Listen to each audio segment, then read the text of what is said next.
অস্ত্রের ছড়াছড়ি চট্টগ্রামে গোপনে চলছে বেচাকেনা। আজও গাড়ি তল্লাশি করে দুটি অস্ত্রসহ ধরা পড়েন একজন। তার দাবি তিনি বহনকারী কেবলই পৌঁছে দিতে যাচ্ছিলেন। প্রাথমিক জিজ্ঞাসাবাদে মিলেছে চাঞ্চল্যকর তথ্য। অস্ত্র ব্যবসা এবং অপরাধ দমনে পুলিশ কঠোর অবস্থানে বলে জানিয়েছে কর্মকর্তারা।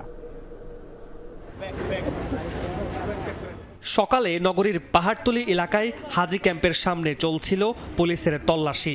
এক পর্যায়ে সিএনজি অটোরিকশা থেকে দুটি এলজি সহ ধরা পড়েন বেলাল হোসেন নামে এই ব্যক্তি।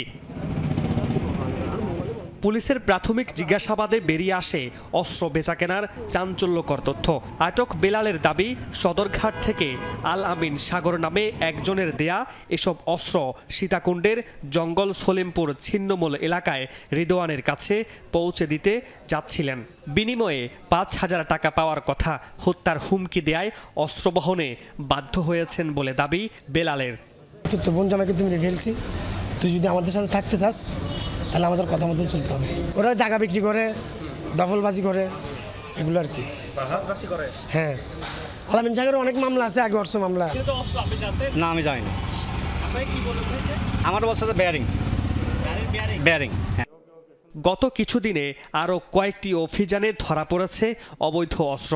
একদিকে চলছে বেচাকেনা, অন্যদিকে এসব অস্ত্র চাঁদাবাজি, দখলবাজি ও সন্ত্রাসী কার্যক্রমে ব্যবহৃত হচ্ছে বলে ধারণা পুলিশের। অস্ত্রগুলো তো আসলে ক্রাইম করার জন্য ব্যবহার করা বেশিরভাগ।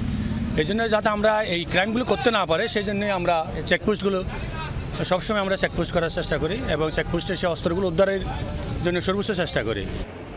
অস্ত্র ব্যবসা ও অপরাধ দমনে জিরো টলারেন্সের কথা জানান পুলিশের এই কর্মকর্তা। অবশ্যই জিরো টলারেন্স, কারণ আপনারা যে কোনো সাধারণ মানুষও তো এটার বিপক্ষে, যে অবৈধ অস্ত্র যাতে কোনোভাবেই সাধারণ জনগণের উপর বা অবৈধ কাজে ব্যবহৃত করতে না পারে, এভাবে আমরা সর্বোচ্চ গুরুত্ব দিয়ে যাচ্ছি। মামুন রশিদ, যমুনা নিউজ।